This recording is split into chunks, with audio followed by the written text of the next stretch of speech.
Más allá, de Horacio Quiroga. Yo estaba desesperada, dijo la voz. Mis padres se oponían rotundamente a que tuviera amores con él y habían llegado a ser muy crueles conmigo. Los últimos días no me dejaban ni asomarme a la puerta. Antes lo veía siquiera un instante parado en la esquina, aguardándome desde la mañana. Después ni siquiera eso. Yo le había dicho a mamá la semana antes: «¿Pero qué le hallan tú y papá, por Dios, para torturarnos así? ¿Tienen algo que decir de él? ¿Por qué se han opuesto ustedes como si fuera indigno de pisar esta casa a que me visite?» Mamá, sin responderme, me hizo salir. Papá, que entraba en ese momento, me detuvo del brazo y, enterado por mamá de lo que yo había dicho, me empujó del hombro afuera, lanzándome de atrás. «Tu madre se equivoca. Lo que ha querido decir... Tu madre se equivoca. Lo que ha querido decir es que ella y yo, ¿lo oyes bien?, preferimos verte muerta antes que en los brazos de ese hombre. Y ni una palabra más sobre esto». Esto dijo papá. «Muy bien», le respondí, volviéndome más pálida, creo que el mantel mismo. «Nunca más les volveré a hablar de él». Y entré en mi cuarto despacio y profundamente asombrada de sentirme caminar y de ver lo que veía, porque en ese instante había decidido morir. Morir. Descansar en la muerte de ese infierno de todos los días, sabiendo que él estaba a 2 pasos esperando verme y sufriendo más que yo, porque papá jamás consentiría en que me casara con Luis. ¿Qué le hallaba, me pregunto todavía? Que era pobre. Nosotros lo éramos tanto como él. Oh, la terquedad de papá yo la conocía como la había conocido mamá. Muerta 1000 veces, decía él, antes que darla a ese hombre. Pero él, papá, ¿qué me daba en cambio si no era la desgracia de amar con todo mi ser sabiéndome amada y condenada a no asomarme siquiera a la puerta para verlo un instante? Morir era preferible, sí, morir juntos. Yo sabía que él era capaz de matarse, pero yo, que sola no hallaba fuerzas para cumplir mi destino, sentía que una vez a su lado preferiría 1000 veces la muerte juntos a la desesperación de no volverlo a ver más. Le escribí una carta dispuesta a todo. Una semana después nos hallábamos en el sitio convenido y ocupábamos una pieza del mismo hotel. No puedo decir que me sentía orgullosa de lo que iba a hacer, ni tampoco feliz de morir. Era algo más fatal, más frenético, más sin remisión, como si desde el fondo del pasado mis abuelos, mis bisabuelos, mi infancia misma, mi primera comunión, mis ensueños, como si todo esto no hubiera tenido otra finalidad que impulsarme al suicidio. No nos sentíamos felices, vuelvo a repetirlo, de morir. Abandonábamos la vida porque ella nos había abandonado ya, al impedirnos ser el uno del otro. En el primero, puro y último abrazo que nos dimos sobre el lecho, vestidos y calzados como al llegar, comprendí, marcada de dicha entre sus brazos, cuán grande hubiera sido mi felicidad de haber llegado a ser su novia, su esposa. A un tiempo tomamos el veneno. En el brevísimo espacio de tiempo que media entre recibir de su mano el vaso y llevarlo a la boca, aquellas mismas fuerzas de los abuelos que me precipitaban a morir se asomaron de golpe al borde de mi destino a contenerme, tarde ya. Bruscamente todos los ruidos de la calle, de la ciudad misma, cesaron. Retrocedieron vertiginosamente ante mí, dejando en su hueco un sitio enorme, como si hasta ese instante el ámbito hubiera estado lleno de 1000 gritos conocidos. Permanecí 2 segundos más inmóvil, con los ojos abiertos, y de pronto me estreché convulsivamente a él, libre por fin de mi espantosa soledad. Sí, estaba con él, e íbamos a morir dentro de un instante. El veneno era atroz, y Luis inició él primero el paso que nos llevaba juntos abrazados a la tumba. «Perdóname», me dijo, oprimiéndome todavía la cabeza contra su cuello. Te amo tanto que te llevo conmigo. Y yo te amo, le respondí, y muero contigo. No pude hablar más. Pero qué ruido de pasos, qué voces venían del corredor a contemplar nuestra agonía, qué golpes frenéticos resonaban en la puerta misma. Me han seguido y nos vienen a separar, murmuré aún, pero yo soy toda tuya. Al concluir me di cuenta de que yo había pronunciado esas palabras mentalmente, pues en ese momento perdía el conocimiento. Cuando volví en mí, tuve la impresión de que iba a caer si no buscaba dónde apoyarme. Me sentía leve y tan descansada que hasta la dulzura de abrir los ojos me fue sensible. Yo estaba de pie, en el mismo cuarto del hotel, recostada casi a la pared del fondo, y allá junto a la cama estaba mi madre desesperada. ¿Me habían salvado, pues? Volví la vista a todos lados, y junto al velador, de pie como yo, lo vi a él, a Luis, que acababa de distinguirme a su vez y venía sonriendo a mi encuentro. Fuimos rectamente uno hacia el otro, a pesar de la gran cantidad de personas que rodeaban el lecho, y nada nos dijimos, pues nuestros ojos expresaban toda la felicidad de habernos encontrado. Al verlo, diáfano y visible a través de todo y de todos, acababa de comprender que yo estaba como él, muerta. Habíamos muerto, a pesar de mi temor de ser salvada cuando perdí el conocimiento. Habíamos perdido algo más, por dicha. Y allí en la cama, mi madre desesperada me sacudía a gritos mientras el mozo del hotel apartaba de mi cabeza los brazos de mi amado. Alejados al fondo, con las manos unidas, Luis y yo veíamoslo todo en una perspectiva nítida, pero remotamente fría y sin pasión. A 3 pasos, sin duda, estábamos nosotros muertos por suicidio, rodeados por la desolación de mis parientes, del dueño del hotel y por el vaivén de los policías. ¿Qué nos importaba eso? Amada mía, me decía Luis, ¿a qué poco precio hemos comprado esta felicidad de ahora?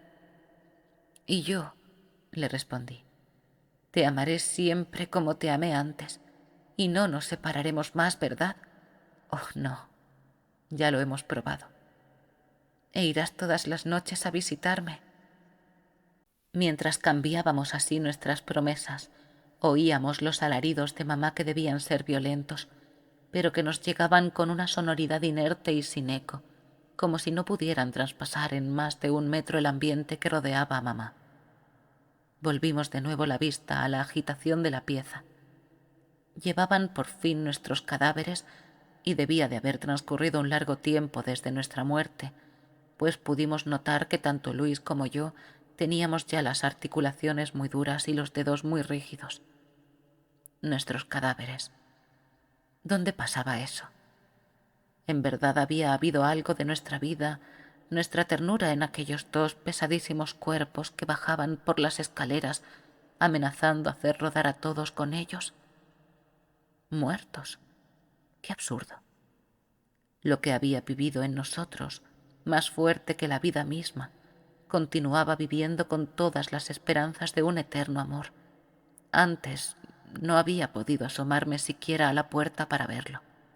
Ahora hablaría regularmente con él, pues iría a casa como novio mío.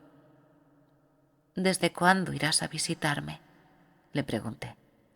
Mañana, repuso él. Dejemos pasar hoy. ¿Por qué mañana?, pregunté angustiada. ¿No es lo mismo hoy? Ven esta noche, Luis. Tengo tantos deseos de estar a solas contigo en la sala. Y yo, a las 9 entonces. Sí, hasta luego, amor mío. Y nos separamos.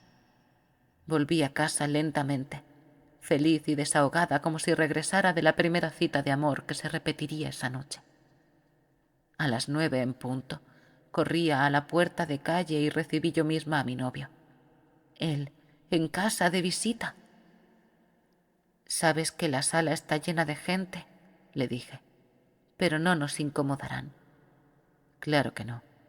¿Estás tú allí?» «Sí». «¿Muy desfigurada?» No mucho, ¿creerás? Ven, vamos a ver. Entramos en la sala. A pesar de la lividez de mis sienes, de las aletas de la nariz muy tensas y las ventanillas muy negras, mi rostro era casi el mismo que Luis esperaba ver durante horas y horas desde la esquina. «Estás muy parecida», dijo él. «¿Verdad?», le respondí yo contenta. Y nos olvidamos enseguida de todo, arrullándonos. Por ratos, sin embargo, suspendíamos nuestra conversación y mirábamos con curiosidad el entrar y salir de las gentes. En uno de esos momentos llamé la atención de Luis. «Mira», le dije, «¿qué pasará?». En efecto, la agitación de las gentes, muy viva desde unos minutos antes, se acentuaba con la entrada en la sala de un nuevo ataúd.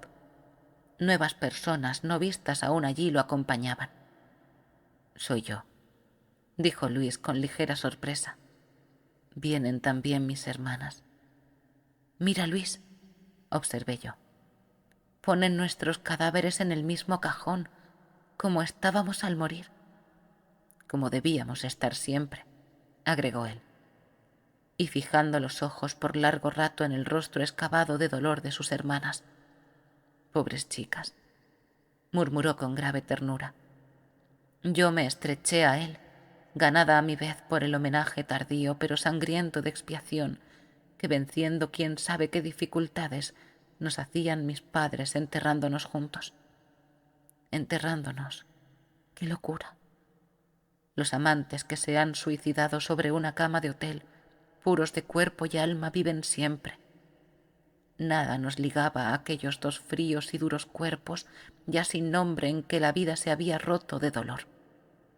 Y a pesar de todo, sin embargo, nos habían sido demasiado queridos en otra existencia para que no depusiéramos una larga mirada llena de recuerdos sobre aquellos dos cadavéricos fantasmas de un amor. También ellos, dijo mi amado, estarán eternamente juntos. Pero yo estoy contigo, murmuré yo, alzando a él mis ojos feliz. Y nos olvidamos otra vez de todo. Durante 3 meses, prosiguió la voz, viví en plena dicha. Mi novio me visitaba 2 veces por semana. Llegaba a las 9 en punto, sin que una sola noche se hubiera retrasado un solo segundo y sin que una sola vez hubiera yo dejado de ir a recibirlo a la puerta. Para retirarse no siempre observaba a mi novio igual puntualidad. Las 11:30, aun las 12 sonaron a veces sin que él se decidiera a soltarme las manos y sin que lograra yo arrancar mi mirada de la suya. Se iba por fin y yo quedaba dichosamente rendida, paseándome por la sala con la cara apoyada en la palma de la mano. Durante el día acortaba las horas pensando en él. Iba y venía de un cuarto a otro, asistiendo sin interés alguno al movimiento de mi familia, aunque alguna vez me detuve en la puerta del comedor a contemplar el hosco dolor de mamá, que rompía a veces en desesperados sollozos ante el sitio vacío de la mesa donde se había sentado su hija menor. Yo vivía, sobrevivía, lo he repetido, por el amor y para el amor. Fuera de él, de mi amado, de su presencia, de su recuerdo, todo actuaba para mí en un mundo aparte. Y aun encontrándome inmediata a mi familia, entre ella y yo se abría un abismo invisible y transparente que nos separaba a 1000 leguas. Salíamos también de noche, Luis y yo, como novios oficiales que éramos. No existe paseo que no hayamos recorrido juntos, ni crepúsculo en que no hayamos deslizado nuestro idilio. De noche, cuando había luna y la temperatura era dulce, gustábamos de extender nuestros paseos hasta las afueras de la ciudad, donde nos sentíamos más libres, más puros y más amantes. Una de esas noches, como nuestros paseos nos hubieran llevado a la vista del cementerio, sentimos curiosidad de ver el sitio en que yacía bajo tierra lo que habíamos sido. Entramos en el vasto recinto y nos detuvimos ante un trozo de tierra sombría, donde brillaba una lápida de mármol. Ostentaba nuestros 2 solos nombres y debajo la fecha de nuestra muerte, nada más. Como recuerdo de nosotros, observó Luis, no puede ser más breve. Así todo, añadió después de una pausa, encierra más lágrimas y remordimientos que muchos largos epitafios, dijo, y quedamos otra vez callados. ¿Acaso en aquel sitio y a aquella hora, para quien nos observara hubiéramos dado la impresión de ser fuegos fatuos? Pero mi novio y yo sabíamos bien que lo fatuo y sin redención eran aquellos dos espectros de un doble suicidio encerrados a nuestros pies, y la realidad, la vida depurada de errores, elévase pura y sublimada en nosotros como dos llamas de un mismo amor. Nos alejamos de allí, dichosos y sin recuerdos, a pasear por la carretera blanca nuestra felicidad sin nubes. Ellas llegaron, sin embargo. Aislados del mundo y de toda impresión extraña, sin otro fin y otro pensamiento que vernos para volvernos a ver, nuestro amor ascendía, no diré sobrenaturalmente, pero sí con la pasión en que debió abrasarnos nuestro noviazgo de haberlo conseguido en la otra vida. Comenzamos a sentir ambos una melancolía muy dulce cuando estábamos juntos y muy triste cuando nos hallábamos separados. He olvidado decir que mi novio me visitaba entonces todas las noches, pero pasábamos casi todo el tiempo sin hablar, como si ya nuestras frases de cariño no tuvieran valor alguno para expresar lo que sentíamos. Cada vez se retiraba él más tarde, cuando ya en casa dormían todos, y cada vez al irse acortábamos más la despedida.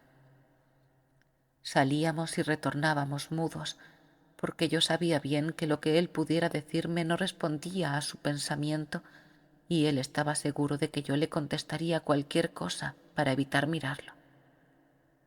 Una noche en que nuestro desasosiego había llegado a un límite angustioso, Luis se despidió de mí más tarde que de costumbre, y al tenderme sus dos manos y entregarle yo las más heladas, leí en sus ojos, con una transparencia intolerable, lo que pasaba por nosotros.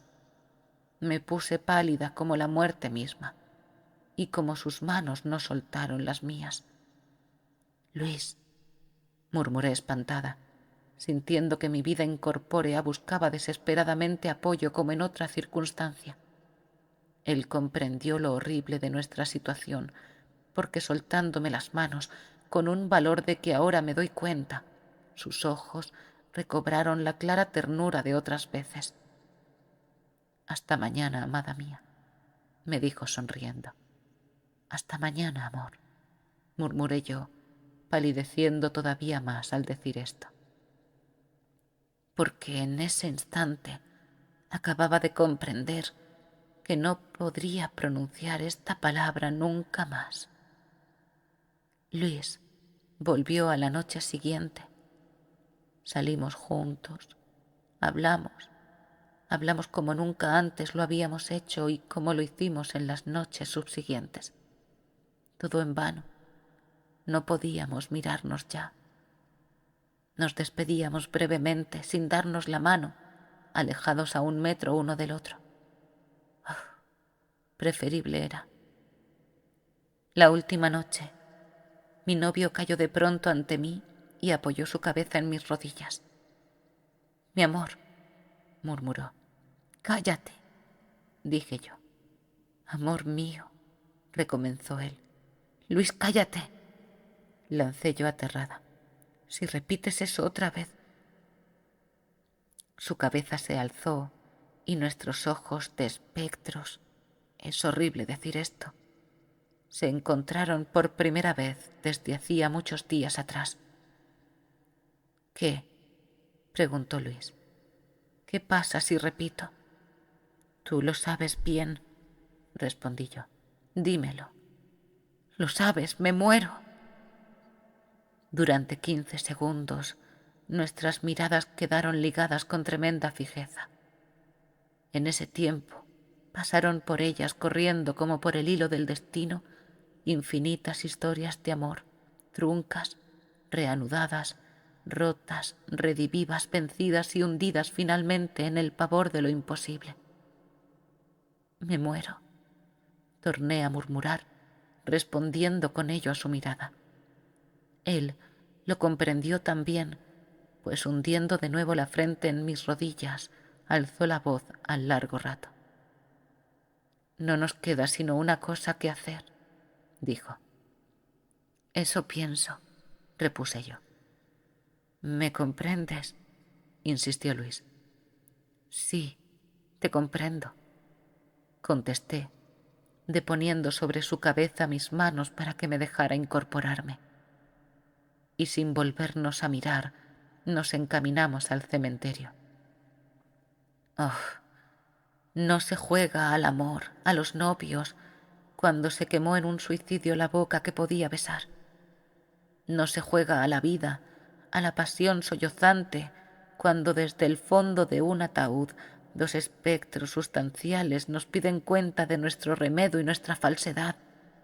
Amor, palabra ya impronunciable, si se la trocó por una copa de cianuro al goce de morir. Sustancia del ideal, sensación de la dicha, y que solamente es posible recordar y llorar cuando lo que se posee bajo los labios y se estrecha en los brazos no es más que el espectro de un amor. Ese beso nos cuesta la vida, concluyó la voz, y lo sabemos. Cuando se ha muerto una vez de amor, se debe morir de nuevo. Hace un rato, al recogerme Luis así, hubiera dado el alma por poder ser besada. Dentro de un instante me besará, y lo que en nosotros fue sublime e insostenible niebla de ficción descenderá, se desvanecerá al contacto sustancial y siempre fiel de nuestros restos mortales. Ignoro lo que nos espera más allá, pero si nuestro amor fue un día capaz de elevarse sobre nuestros cuerpos envenenados y logró vivir 3 meses en la alucinación de un idilio, tal vez ellos, urna primitiva y esencial de ese amor, hayan resistido a las contingencias vulgares y nos aguarden. De pie sobre la lápida, Luis y yo nos miramos larga y libremente ya. Sus brazos ciñen mi cintura, su boca busca mi boca, y yo le entrego la mía con una pasión tal que me desvanezco. Fin. Suscríbete al canal La Rosa de Alejandría, comenta y comparte este vídeo.